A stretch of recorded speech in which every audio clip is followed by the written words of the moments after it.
It's done. Master's thesis is done. It's called The Rise and Fall of Sacramento's Japantown. And I put it on the shelf. Graduated, and that was sort of an ending chapter in my life. Thoughts go to other things. Life moves on. Got married, 1998. My wife and I we moved to Japan and taught English there for about 2.5 years. Came back in 2003, had a couple of children. They're back there, Madeline and Allie. Got hired at Casamas River College. I've been teaching there for about 10 years. Now it's 2013, here we are. But over the past couple of years, I came to realize that there's been a trend in publishing regional and local history. And you guys know the Image of America Arcadia series. And I stumbled on Brian and Lawrence Tom's book on Sacramento's Chinatown, Marysville's Chinatown, even one on San Francisco's Japantown. So I did some digging. I was thinking, I wonder, maybe my thesis might fill a hole or a gap. And I had literally put Sacramento's, Japantown on the shelf, and I had not visited the subject for a good 10 years. And I, of course, stumbled on Wayne Maeda's book, Changing Dreams and Treasured Memories. Fascinating book, extraordinary. It covers Sacramento's Japantown communities all throughout the Sacramento Valley. And of course, there were a couple of pages that were dedicated to Sacramento, and even a few pages dedicated to what actually happened to Japantown during the urban renewal redevelopment programs. But I thought that so far there hasn't been a book-length presentation on Sacramento's Japantown. So I went looking for some publishers. Long story short, History Press West accepted it.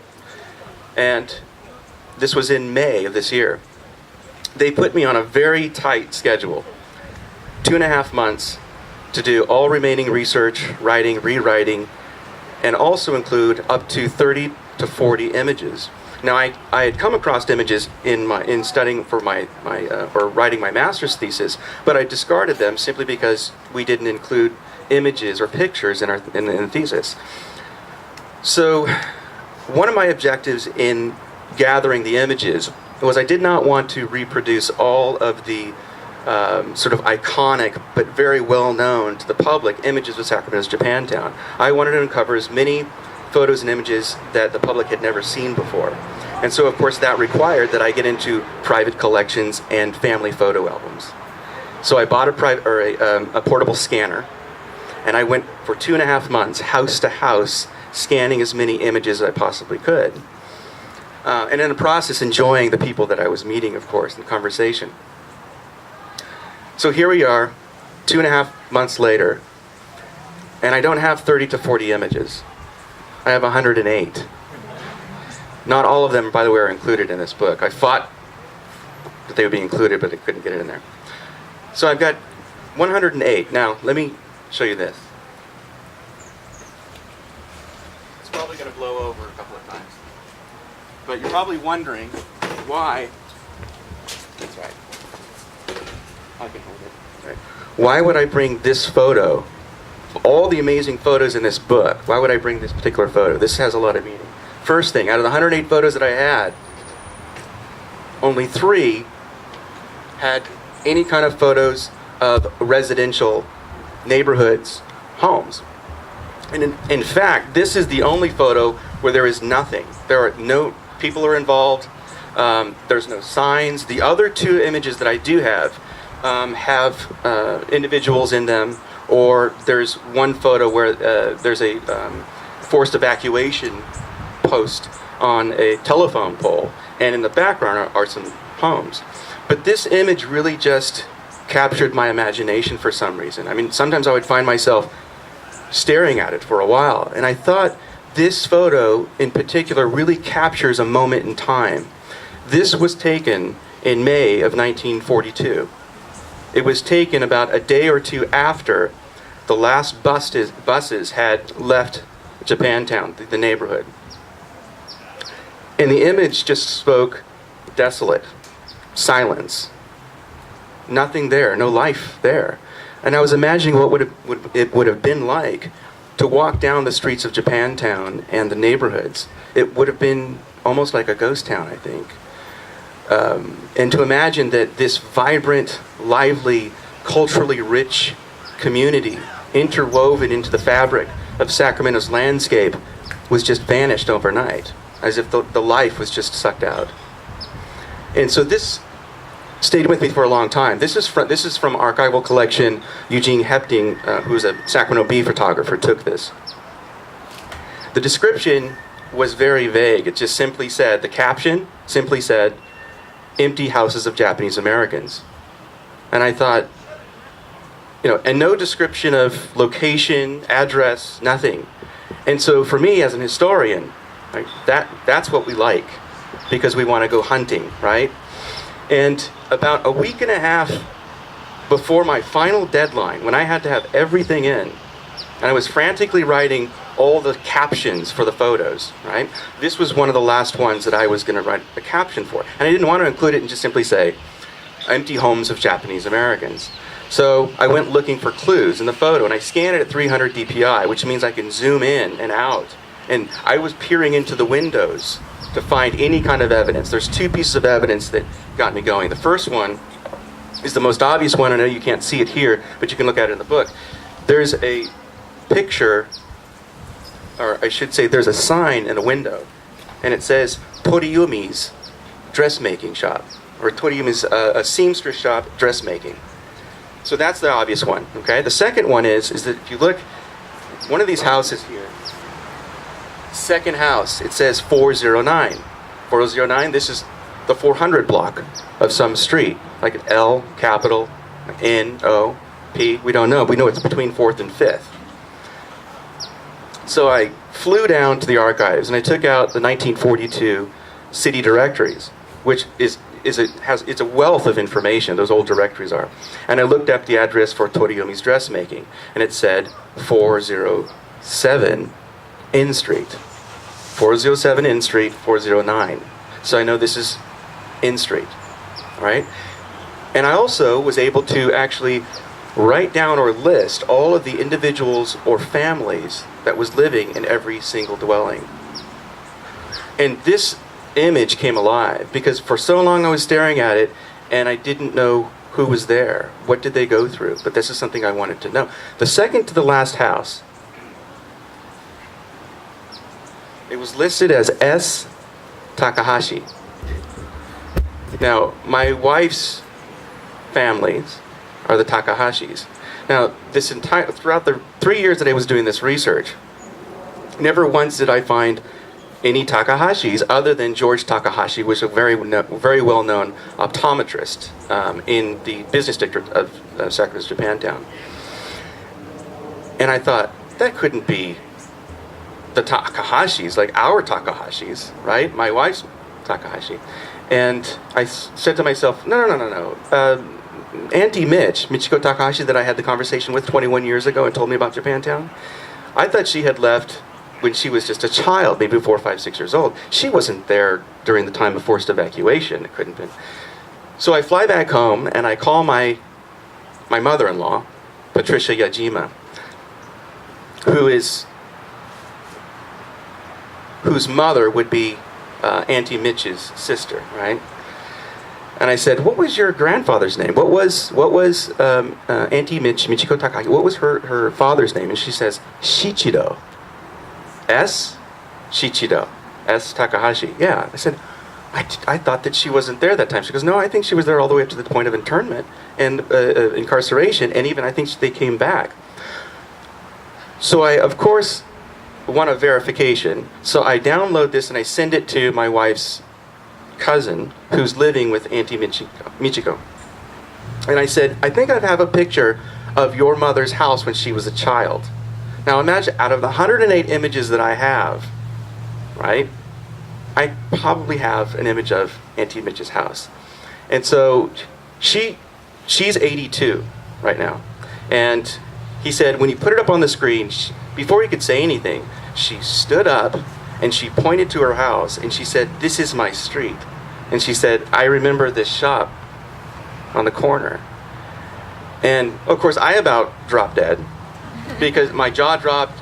I was thinking, you've got to be kidding me. If she was 10 years old at this, and so I called called her up, and I initiated a whole nother conversation. And the memories began to pour out.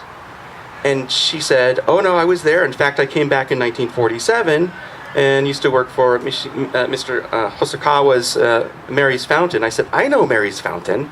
I know where that is. And I go, well, you must know the people that I interviewed in the mid-90s. Do you remember Toko Fuji? Just, oh, yes, I remember Toko. He was a little bit older. I know Toko. And I said, well, what about Kanji Nishijima? She goes, oh, Kanji, yeah, Kanji was one of my brother's best friends. And I go, well, what about, Fred and Harold Owe, the Owe Pharmacy, the drugstore? She goes, oh, I remember when I was a child, I used to run into that drugstore and jump behind the counter when we were playing hide and go seek in the streets. And I was thinking, okay, I have a picture of the pharmacy. I'm looking at the photo which she used to run in and out of when she was a child. And she said, there was a record store on 4th Street. And I said, Aoki's record store. She goes, yes. She goes, Mr. Aoki used to give me records if I would dance around in the front of the stores. I have a picture of this store. This is where she used to dance around. And she said, my father used to work for the Funahashis. And I go, I know the Funahashis. They had a fish and poultry shop, right? On and on and on. And she goes, there's a big photo of this here. She goes, the Funahashis had 2 entrances. And I go, I know, I'm staring at the photo. You could see the Funahashi store door here, and you see it around the corner over here. And she said, I remember they used to have big 5-pound bags of rice. They would stack it in the window. And I'm looking at the picture. There's the bags of rice that she's talking about. So all of a sudden, at that moment, about a week before my final deadline, she's breathing life into these black and white images, and she's bringing an entirely new dimension to this entire project. I never knew that in a way, I was writing a book about her childhood, about her neighborhood, about the vernacular contours of her surroundings and the people that she knew, and the businesses that she visited, stores that she went to, and the community events that she participated in. And I came to realize that it was at that point that this story came full circle, right at that moment. It began 21 years ago with a conversation with Auntie Mitch, and it ended with a dynamic conversation with Auntie Mitch. So that's why the background story is just as important and meaningful to me as the story that's found in these pages. So I hope that you have a chance, now that you've heard the background story, I hope you get a chance to read the story in here. Before I leave, I'm gonna go ahead and read the introduction. It's a short introduction. Now, in case you don't know, I'm sure maybe many of you do, what happened was after World War II, the majority of the Japanese Americans came back to the community and revitalized Japantown. But in the mid-1950s, the city of Sacramento went through a devastating, a very callous urban renewal program called the Capitol Mall Redevelopment Project. And of course, many prominent Japanese Americans tried to fight the city hall, and it may possibly preserve Japantown, and if not, at least ensure that their the financial hardships would be compensated for. Because the Sacramento Japantown community, they saw this as their second forced evacuation from the region. That's how they saw it. So this takes place when they meet the city council for the very first time. This is the intro. On June 15th, 1954, Henry Takeda, a prominent Japanese American attorney in Sacramento, California, appeared before the Sacramento City Council with more than 100 Japanese American supporters. They were concerned about a proposed redevelopment project in downtown Sacramento that threatened the very existence of their neighborhood. Takeda opened his remarks with a sentimental appeal. Quote, "We have our whole hearts and minds and soul in what will take place here. Our fathers and mothers came here in their youth, and now they're reaching the twilight years of their lives.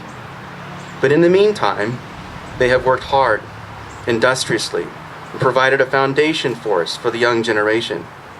We have a whole considerable fondness for our community.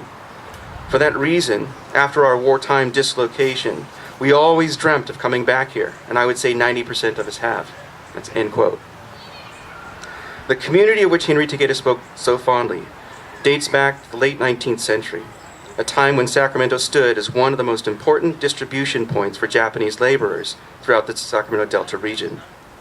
By 1910, Sacramento had become the fourth largest Japanese populated city in the state. During slow periods of the agricultural season, many Issei field laborers gathered around downtown Sacramento in a 6-block section bound by L&O, 3rd and 5th. A Japanese population settled in this neighborhood, while enterprising Issei families established more than 200 businesses to serve the needs of the growing population. Colorful lanterns and flying windmills decorated Japantown Alley, a strip in the heart of Japantown well known for its sumo tournaments. Quote, "In the olden days in the evening," recalls Chikaji Teramoto, 12 or 1 o'clock, you could walk down Japanese Town Alley and hear the shamisen, some ladies singing, men singing, and that was natural every night. End quote. Ai Maisaki was surprised when she arrived in Sacramento in 1918. Quote, "It was like Japan. The groceries, like in Japan, were displayed outside the store. There was even a Japanese bathhouse and a few doctors." End quote. Other smaller Japanese enclaves developed throughout the Sacramento Valley, but the Sacramento's Japantown served as the hub that pulled others together. By 1940, some 3,500 persons of Japanese descent were living in the city. Here, doctors, lawyers, dry goods dealers, Delta fishermen, Yolo County truck farmers, and Clarksburg ranchers gathered for religious services, classes in traditional Japanese flower arrangement and tea ceremony, authentic Japanese meals, baseball, basketball games, judo, sumo tournaments, New Year's celebrations, and Obon festivals, a Japanese Buddhist holiday to honor the spirits of one's ancestors. Such vernacular contours cultivated a sense of place and provided a seedbed for a lively Nikkei culture in Sacramento. While Sacramento's Japanese American community remains vibrant to this day, this historic neighborhood has disappeared from Sacramento's urban landscape. This book is an attempt to trace the origins of Sacramento's Japantown and uncover the story of its demise. Thank you.